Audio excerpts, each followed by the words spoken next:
Pourquoi aujourd'hui la seule voie possible, c'est le Frexit? Eh bien pour une raison qui est simple. Déjà, commence par regarder ton niveau de vie. On nous a rabâché depuis toutes ces décennies que l'Europe était la solution, qu'il fallait pas s'isoler, qu'il fallait absolument se réunir dans un monde qui devenait de plus en plus dangereux, dans un monde de plus en plus mondialisé.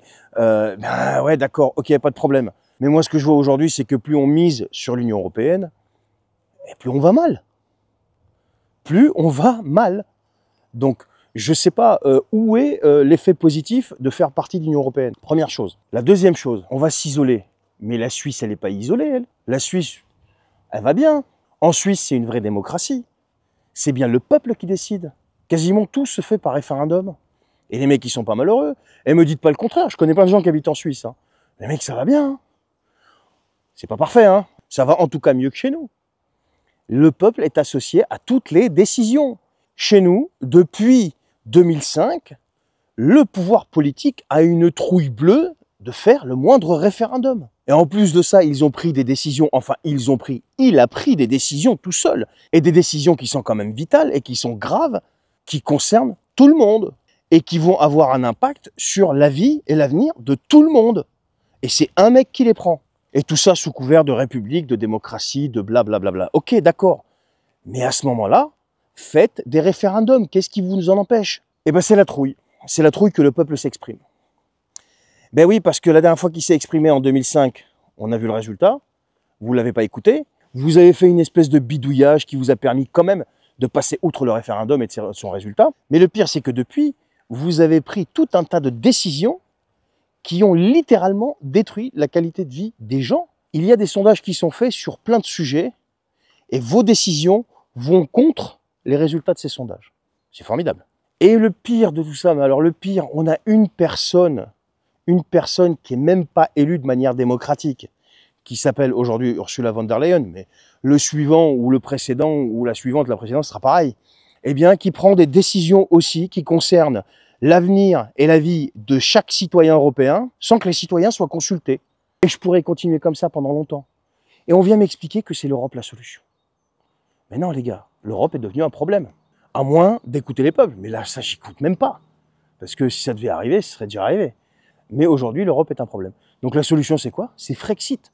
Il faut que les gens prennent conscience. Et il ne faut pas en avoir peur de ce Frexit. Il faut sortir de cette Union européenne. Elle devient aujourd'hui plus que toxique. Et aujourd'hui, ça devient encore plus dangereux. Pourquoi? Parce qu'avant, c'était des décisions sociales, machin, tout ce que tu veux, financières, ok, douloureux, mais ok. Mais là, on rentre dans autre chose. Vous avez entendu Emmanuel Macron qui veut transférer le pouvoir sur la dissuasion nucléaire française à l'Europe. Ça veut dire qu'il est en train de transférer le pouvoir de décision de la France, de mener une guerre, d'entrer en guerre, de se défendre, d'attaquer, de ce que tu veux, à l'Europe. Donc notre souveraineté militaire est en train d'être transférée à l'Europe. Voilà ce qui se passe. Et donc là, ça devient dangereux. Parce que si ces gens-là décident, par exemple, je dis une bêtise, hein, de frapper la Russie, eh bien, ils décident. Alors que les peuples ne le veulent pas. Qu'ils aient aujourd'hui le courage de faire un référendum, à demander au peuple ce qu'il en pense de cette histoire. Vous allez voir la réponse. J'en mets mes deux mains à couper que ça va être négatif. On n'en veut pas. Personne ne veut d'une guerre. Personne ne veut être confronté à ça. Et le pire, c'est que c'est même pas nous qui sommes maîtres de notre destin et de nos décisions. Ça va être quelqu'un d'autre. Ça va être un Allemand, ça va être un Italien, ça va être je sais pas qui va décider pour vous, quoi. Alors que non, je suis désolé, nous, on ne veut pas de ça. On ne veut pas de ça. Donc, encore une fois, la solution, c'est Frexit, pas autre chose. Et aujourd'hui, je ne suis pas en train de mener une campagne électorale pour lui, mais le seul type qui parle de Frexit aujourd'hui, c'est Asselineau. Il y a aussi Philippot. Mais moi, je conseille à Philippot de se ranger avec Asselineau, quoi, et de mettre vos égos de côté. Mettez vos égos de côté. Donc voilà, les amis, voilà pourquoi je dis Frexit, et c'est la seule solution aujourd'hui.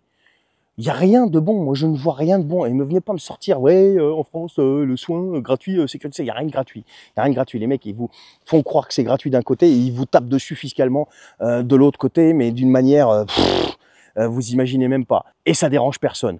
Et ça dérange personne. Donc il n'y a rien qui est gratuit. Il n'y a rien qui est gratuit. À chaque fois qu'il te donne un d'un côté, il t'en reprend 10 de l'autre. Voilà. Il n'y a rien de gratuit. Hein. Ok? On appelle ça une escroquerie. Donc voilà, aujourd'hui, à mon avis, c'est Frexit, et puis c'est pas autre chose. Allez, je vous souhaite une excellente journée. Prenez soin de vous et à bientôt.